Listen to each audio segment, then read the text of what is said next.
Hello and welcome for another tips and tricks. 3 Android phone settings na kailangan turn off ngayon 2024 upang bumilis, tumagal ang battery, at maprotektahan ang ating privacy.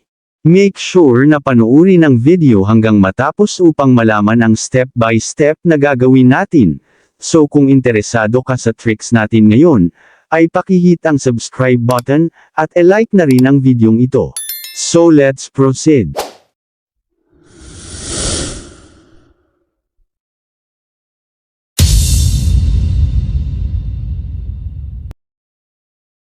So una ay pumunta sa settings ng cellphone nyo.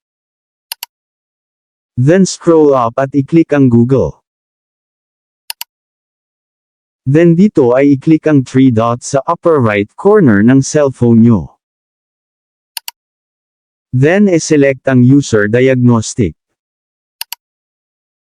So dito kailangan i-turn off ang usage and diagnostics upang ma-enhance ang privacy, at malimitahan ang background process, na isang dahilan kaya mabilis ma-drain ang battery, at para ma-enhance ang speed ng phone nyo. So i-toggle off natin ito. Then back lang tayo sa main settings. Then ang sunod na kailangan nating i-turn off ay ang install unknown apps. I-click ang search. Then i-type ang install unknown apps.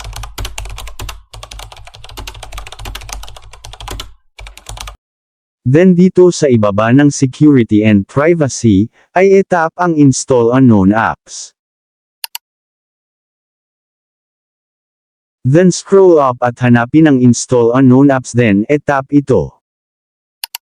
So sinasabi dito, by default, your phone can only install apps from approved sources, such as Play Store and Galaxy Store. This helps protect you from malicious apps. Installing apps from other sources may put your phone and data at risk. If you want to install app from other sources, allow those sources below. So dito sa ibaba ay may makikita kayo na apps. For example itong Chrome. Kung hindi naman kayo dito nag-e-install ng mga apps, ay i-toggle off ito, upang maiwasan ang unauthorized sources na mag-install ng third-party applications sa cellphone nyo. At ma-enhance ang privacy, so i-turn off natin ang mga ito maliban sa Play Store, File Manager, at Galaxy Store kung Samsung ang phone ninyo. Then back lang natin sa main settings ng phone. So para sa number 3 settings na dapat i-turn off, i-tap ang search. Then i-type ang location services. Then i-click ang location services. So dito sa location services, ang features na Wi-Fi scanning at Bluetooth scanning ay ginagamit ang Wi-Fi at Bluetooth ng cellphone natin na mag-run sa background, kapag naka-turn on ang mga ito. Kaya ang resulta ay mabilis ma-drain ang battery, so kailangan i-turn off ang mga ito.